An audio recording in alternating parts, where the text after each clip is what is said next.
entra a questão alienígena. Na parte geopolítica. Sim. Que eu acho que é um diferencial do que eu tento trazer, né? Porque se eu for falar de ufologia normal, tem muita gente que sabe muito mais do que eu. Agora, como eu posso usar isso como propaganda? Isso é poderosíssimo, né? E é antigo. Qualquer um pode encontrar com muita facilidade aí na internet o Ronald Reagan dando um discurso na ONU, 1989, falando mais ou menos o que eu vou falar aqui. Na época da Guerra Fria, né? Final ali da Guerra Fria, acho que não 89, 87, ele falando o seguinte, para a ONU. Se nós tivéssemos no planeta Terra uma invasão alienígena, a Guerra Fria e a guerra com a disputa com a União Soviética ia acabar. Porque, aí os caras, por quê? Porque todas as diferenças seriam apagadas. Não ia ter mais americanos e russos. Seria terráqueos contra extraterrestres. Então a gente não ia ser mais inimigo, ia ser amigo. Sim. Não ia ser mais oponente, ia ser parceiro. Tem um inimigo maior. Pô, quando você vê um presidente dos Estados Unidos mandando essa, você fala, cara, onde é que esse cara quer chegar nisso? O que esse cara tá ensinando? Ele tá ensinando que o tema alienígena pode ser, por um lado, uma solução para uma guerra, pode ser uma carta na manga para evitar uma guerra, e pode ser uma justificativa para a instauração de um governo global. Porque para você ter um governo global, você tem que ter um problema global, né? Qual o problema global? Não sei, pode ser uma pandemia, pode ser uma guerra, pode ser um aquecimento global, mas pode ser uma invasão do planeta Terra também, né? E aí você pensa assim, cara, mas eles conseguem falsificar uma invasão alienígena? Pô, com muita facilidade. Com a inteligência artificial. Putz, ó, inteligência artificial, estratégia de controle mental, sugestionamento, as aeronaves que esses caras têm, que o ser humano tem, que são iguaizinhas aos OVNIs. Isso é um tema pouco falado nisso, mas que é um assunto interessante pra caramba. E holograma também, né? Você joga um holograma, vê a nave, estamos sendo invadidos, e agora? O que acontece? Os poderosos do planeta Terra vão ter que se unir e falar, cara, agora não é mais rico e pobre, russo e alemão, agora é humano mesmo. Quem que a gente vai escolher dos nossos aí para liderar essa última batalha da humanidade contra os alienígenas? Escolhe um aí. Aí você tem um governo global e um líder global em 24 horas. Mano. Faz um acordo aqui na hora e tá. Faz um acordo, tira ali tirando o 0 e 1 ali, vê quem vai ser. Você tem um líder global e um governo global. E aí, Ronald Reagan falou isso, cara, 85, 86, 87, ele ia nas palestras falando.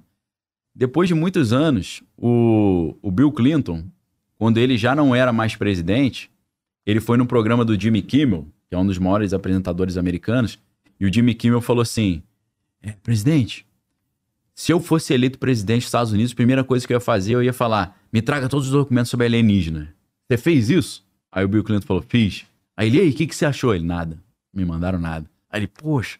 Aí o Bill Clinton falou, mas peraí, eu aproveito esse assunto para dizer que se nós tivéssemos uma presença alienígena no mundo, todas as diferenças iam acabar e ia ter paz no mundo, que a gente teria que estar unido para vencer os alienígenas. Falei, cara, ele falou a mesma parada que o Ronald Reagan falou em 87. Isso era 2015, sei lá. Falei, peraí, quando 2 presidentes mandam essa mesma ideia, os caras estão fazendo uma operação psicológica. Eles estão já vacinando a mente da galera para se preparar para isso, né? Aí depois, cara, o Paul Krugman é um professor da Universidade de Princeton, Nobel de Economia, tá? Um cara top.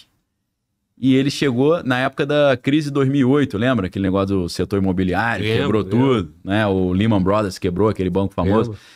Nessa época, esse cara saiu na mídia falando, olha, se a gente tivesse uma invasão alienígena, resolveria a crise. Os caras, mas por quê? Porque a gente teria que investir dinheiro na defesa. E aí isso ia gerar emprego, ia gerar renda, gerando renda ia gerar consumo, a economia ia dar a volta por cima. E se lá na frente a gente descobrisse, opa, foi um engano, não tem problema, teria resolvido a situação. Econômico. Falei, caraca, esses caras estão programando a mente dos caras para isso.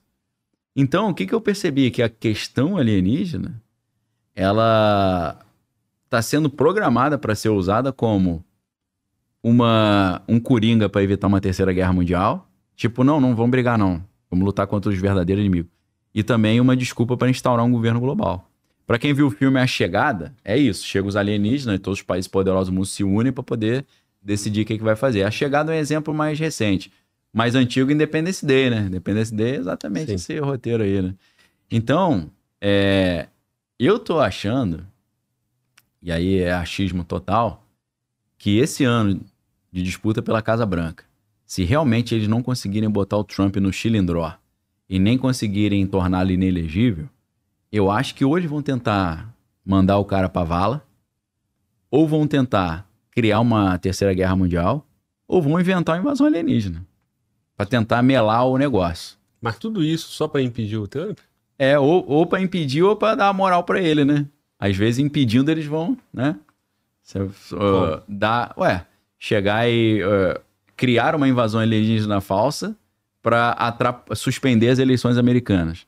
Mas isso, e se o Trump ele sair como o líder da humanidade? Aí você pode, em vez de tentar quebrar ele, você exalta ele, né? Num poder global. Pode falar, irmão. Professor, não sei se eu tô maluco, mas... Pô, nessa altura... É uma possibilidade. Não, nessa altura do campeonato, acho que nenhum comentário vai ser maluco, né? Depois do que a gente falou aí. Na verdade, a minha pergunta é para saber a sua opinião. Você não acha estranho o Bill Clinton dar essa declaração em 2015 e pouquíssimos anos depois... o governo americano, que ele disse que não recebeu nada. Eu pedi e nada recebi. Mas você não acha estranho logo depois eles terem confirmado a existência de OVNIs e mostrado os vídeos? Isso. E foi em 17, né? Foi 2017. Não é estranho isso? Em 2017, o New York Times publicou uma matéria sobre um fato de 2003. Porque aquele fato do navio USS Nimitz e do coronel David Fravor, que eles estavam com a aeronave Hornet lá e eles viram o tic-tac. Eles falam que o OVNI era um tic-tac, é tipo um tic-taczinho, só que maior, né? Aquilo ali, você já vê que é uma operação psicológica gigante, né? Que eles estão tentando convencer a humanidade que alienígena existe, para já talvez preparar esse plano. Agora, indo na linha ali do que o Eric perguntou, a grande questão é o seguinte: por que o Bill Clinton, em tese, se ele falou a verdade, ele pediu os documentos e não chegou nada? Aí a gente tem todo um outro mundo, que vejo pouca gente falando sobre isso, sobre as credenciais de acesso a documentos classificados. Isso é um negócio que poucas vezes vejo os caras comentando. Você tem vários níveis de documentos classificados dependendo dos departamentos e das instituições. Você tem várias classificações, né? A classificação que deveria nos preocupar ou chamar a nossa atenção nesse momento é a classificação do Departamento de Energia norte-americano. Porque o Departamento de Energia, ao mesmo tempo, é o departamento que criou a bomba atômica lá no projeto de Los Alamos, lá, né, projeto Manhattan com Oppenheimer, né, que ganhou o Oscar aí recentemente, mas também é aquele que trata dessas questões ufológicas. Por quê? Se essas aeronaves conseguem fazer curva de 90 graus a não sei quantos quilômetros por hora, entrar no mar, sair do mar, sair da atmosfera, conseguir transitar no vácuo ou na atmosfera, significa que ela tem um sistema de propulsão altamente avançado. Então, se ela tem um sistema energético avançado, é um tema do Departamento de Energia. E o Departamento de Energia, ao mesmo tempo, então, cria bomba atômica e lida com questão alienígena. Só que os documentos do Departamento de Energia que vão tratar desse assunto, eles estão no mais alto nível de documento classificado, que é o nível Q. Eles têm 5 níveis. Eu não sei se eu vou falar certinho de cabeça, mas é mais ou menos assim. Nível 1 é documentos classificados. Depois é Top Secret. Depois é letra L. Depois é Above Top Secret, se eu não estou enganado. E o último é o Q. E a classificação Q dos documentos sigilosos, e aí vai envolver armas nucleares, propulsão nuclear de submarino atômico. A categoria Q... ela vai, segundo alguns interpretam, né, alguns americanos que trabalharam nesse nível, como é o coronel Wendell Stevens, ele vai dizer que vai do Q1 até Q33, entendeu? Então, pode ter um... Já imaginou, a última categoria vai ter 33, né?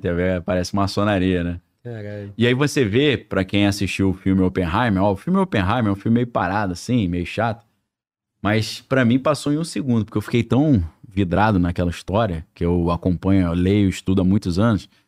E uma boa parte da história do filme, para quem viu vai lembrar, é o Oppenheimer aguardando a credencial Q dele, pô. Entendeu? Ele, cadê minha credencial? Sem credencial eu não posso trabalhar no projeto aí. E aí, quando chega a credencial do Departamento de Energia, letra Q, ele fica felizão. Pô, ele tem um crachazinho dele, credencial Q. E aí eu falei pra minha esposa e pra minha filha, eu falei, ó, isso aí ninguém manjou isso. Eu tô falando pra vocês. Por quê? Isso é Projeto Manhattan, Laboratório Los Alamos, é Departamento de Energia. E isso aí também lida com questão de OVNI. Dizem, o coronel Wendell Stevens, que o presidente americano, ele tem, pela atribuição do seu cargo, ele só tem acesso a documento até Q17. Q18 até 33 ele não tem acesso. Só que, segundo esse coronel, os documentos relacionados a aeronaves de plataformas exóticas, que é o termo que eles usam, e é muito legal usar esses termos, que você sai da piração de OVNI para o que está documentado. Sim. As aeronaves de plataformas exóticas que usam sistema de propulsão e de alimentação de energia classificada só começam a entrar na classificação Q21 para cima, que eles chamam de Cosmic Clearance, que é a credencial cósmica. Então, é lógico que se o presidente americano, por aquilo que a gente falou, ele entrar e sair do cargo, ele não ser um cargo permanente, ele só vai ter acesso a Q17.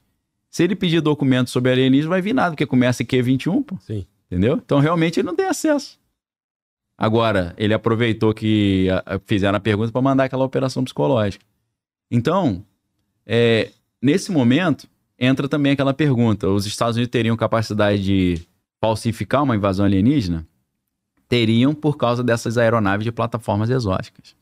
Que são fabricadas por quem? São fabricadas pelos Defense Contractors, essas empresas que fabricam equipamentos bélicos para os Estados Unidos. Por exemplo, Lockheed Martin, que é a maior de todas, e a Northrop Grumman. Essas duas empresas fabricam aeronaves que um dos ex-diretores da empresa falava, ó, ele falou isso nos anos 90, tudo que você vê em Star Wars a gente tem. Aí eu não sei se é operação psicológica ou esse cara tá falando sério. Falou, o que tem ali a gente tem. Falei, pô, isso é maluquice, né? Aí você descobre o seguinte, a Lockheed Martin, assim como a Boeing, eles fazem aeronaves que a gente conhece aí, né? O SR-74, por exemplo. Toda a gente já viu e tal. Só que as aeronaves top de linha deles são feitas num departamento secreto dentro da empresa. A Boeing tem um departamento chamado Boeing Phantom Works, onde 85% dos projetos são classificados. Muitos deles são classificação Q do Departamento de Energia. Então, a gente só vai saber as aeronaves que eles têm lá daqui a 30 anos, que é quando eles liberam. Eles estão sempre 30 anos à frente. Então, a Lockheed Martin tem também um departamento que é Lockheed Martin Skunk Works, onde eles fazem essas aeronaves. E também de 85% a 90% dos projetos são classificados. Então, hoje, é uma situação muito estranha que você chega pro Pentágono e fala, aí, qual é a melhor aeronave que vocês têm aí? Aí ele fala, é o bombardeiro B-2, o B-2 Stealth. Você fala, pô, essa aeronave é de 1986, pô. Vocês estão desde 86 sem aeronave mais nova, pô? É, a melhor que a gente tem é essa. Eu falo, não acredito. Vocês têm várias aí, mas não pode mostrar, né? Ah, não, mostra outra. Não, a gente tem Lockheed Martin SR-74. Você fala, pô, essa aeronave é de 1989, pô. Não chegou nada novo? Não chegou nada novo, não. Você fala, pô, você é mentiroso pra caramba, hein? Então, que tipo de aeronave eles teriam? Aí, a Northrop Grumman, que é uma dessas empresas, tem uma aeronave que não é oficialmente reconhecida, que já é antiga, é dos anos 90, chamada TR-3B. Tem o TR-3A e tem o TR-3B. O TR-3B é um triângulo. Ele tem, se você olha ele de baixo assim, é um triângulo escuro com 3 bolas brancas nas pontas, que seriam bobinas eletromagnéticas que faz ele, através da diferença de magnetismo, ele andar, né? Então ele pode ficar parado no ar tranquilo, sem fazer barulho nenhum. Ele pode andar embaixo d'água, pode andar no espaço, no vácuo, porque é eletromagnético, né? Turbina de propulsão de jato, né? Não é propulsão a jato. Propulsão a jato tem empuxo, né? O que a turbina do avião faz? Ela puxa o ar para trás e vai para frente. É isso, né? O foguete lá do Elon Musk, da NASA, como é que ele anda lá no espaço? Empuxo também. Ele joga o negócio para trás e anda para frente, porque ele tá no vácuo, né? Essas aeronaves não, é eletromagnética, ela vai onde é que ela quiser. No meio dela, ela tem uma luz vermelha que às vezes acende, às vezes pisca, mas no centro dela ela teria, segundo alguns teóricos, eu vou dizer o nome dos caras, Stan Deyo, que é um dos caras que supostamente trabalhou com isso. Deyo é D-E-Y-O, Stan Deyo. E o outro é o Edgar Fouché. Esses 2 caras dão palestra dizendo que trabalharam com isso. Outros, se vocês quiserem também pesquisar, o Bob Lazar, tá? Todo esse assunto é polêmico, mas estamos falando de quem quiser. Muitos dizem que é mentira, mas os caras... O Bob Lazar, por exemplo, nos anos 80, ele falou que essas aeronaves tinham um mini reator nuclear que alimentava ela. Conclusão, essa aeronave nunca precisa ser abastecida. Você pode ir para onde você quiser, que a alimentação dela é eterna. E ele falava que elas usavam um elemento chamado elemento 115. E o cara falou isso em 1989, sei lá. Aí os caras falaram, cara, não tem na tabela periódica elemento 115. Recentemente, aí, 15 anos atrás, descobriram o elemento 115, chama Moscóvio. Entendeu? O cara sabia 30 anos antes. Sim. E aí entra naquela história que eles estão 30 anos à frente. Pô, internet.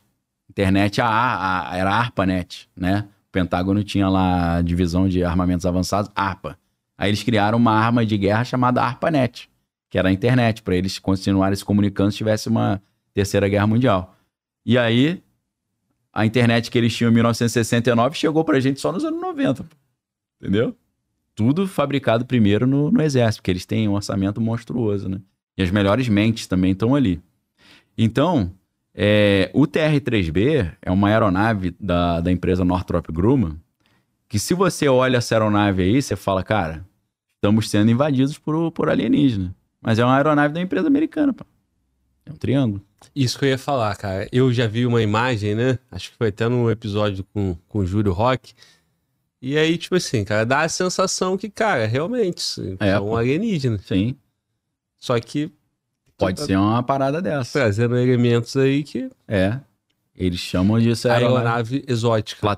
Aeronave de plataformas exóticas. Que são altamente classificadas, eles não reconhecem que eles têm isso. E tudo isso guardado, né, no segredo, né? Sim. No nível Q33.